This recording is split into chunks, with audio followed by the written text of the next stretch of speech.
देखिए, जिस तरीके से कल से हम देख रहे हैं, जो सदन की कार्रवाई है उसमें एलओपी जब जब खड़े हो रहे हैं बोलने के लिए, उनको बोलने नहीं दिया जा रहा। जब एलओपी को नहीं बोलने दिया जा रहा तो विपक्ष की आप किसी आवाज को उठने नहीं देना चाह रहे, ये आपकी मंशा है। और उसी मंशा के तहत नियम कानूनों का उपयोग सिर्फ विपक्ष पे होता है, कभी भी सत्ता पक्ष के लोगों पे हमने कोई उपयोग इन नियमों का होते हुए नहीं देखा। पिछले सदन में जो मेंबर थे जिन्होंने कटवे जैसे शब्द का उपयोग किया था, उन पर कोई भी डिसिप्लिनरी कार्रवाई नहीं हुई थी। आज छोटी छोटी बातों पे इस तरीके से कार्रवाई होना, ये लोकतंत्र का गला घोटना है। और आज ही के मोदी जी के ट्वीट में है कि वर्ल्ड्स 2 बिगेस्ट डेमोक्रेसीज। कैसे रहेंगे हम बिगेस्ट डेमोक्रेसी अगर रोज इसी तरीके से लोकतंत्र का गला घोटा जाएगा? तो ये बेहद शर्मनाक है, शर्मसार है।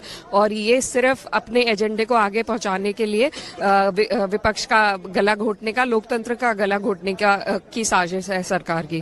ट्रेड डील को बड़ा ऐतिहासिक बताया जा रहा है। आज पीएम को जो है यहाँ पे शुभकामनाएं भी दी गई और पीएम का स्वागत भी किया गया बीजेपी की तरफ से। देखिए, जिस तरीके से जलील होना पड़ा, पहले टैरिफ लगे, फिर टैरिफ बढ़े, उसके बाद अपने टर्म्स और कंडीशन पे। और क्या होगा अब स्वदेशी मूवमेंट का, जब आपको यूएस डिक्टेट कर रही है कि आप कितना पैसा उनके ट्रेड पे खर्च करेंगे?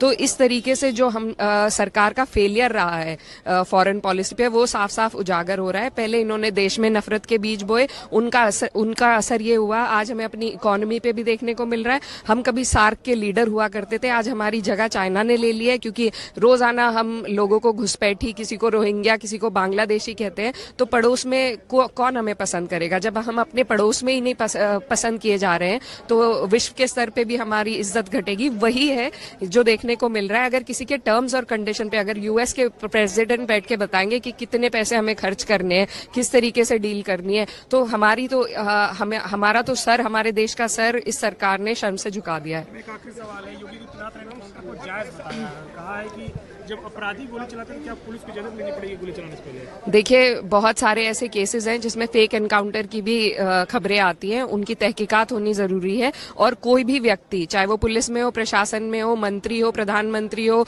मुख्यमंत्री हो, वो इस देश के संविधान से ऊपर नहीं है, इस देश की कानून व्यवस्था से ऊपर नहीं है। और ये देश कानून से ही चलेगा, संविधान से चलेगा, और सभी उसके अधीन है। किसी भी पुलिसकर्मी को, प्रशासन को ये क्लीन चिट नहीं दी जा सकती कि वो कुछ भी करे। एक ड्यू प्रोसेस है हमारे देश में, उस ड्यू प्रोसेस के तहत सारी कार्रवाई होनी चाहिए। यहाँ पर अदालतें हैं जिनमें अपनी बात रखने का सभी को मौका मिलता है। कहीं कहीं अपीलें करने का हमें मौका दिया गया है, तो फिर अदालतों में ताले लगा देते हैं, जैसे मुख्यमंत्री जी कह रहे हैं। उनके हिसाब से तो अदालतों में ताले लगा देने चाहिए। तो ये बिल्कुल इर्रिस्पॉन्सिबल बयान है मेरे हिसाब से। ये देश संविधान से चलेगा, कानून से चलेगा, और प्रशासन और पुलिस भी उसी के अधीन आएगा।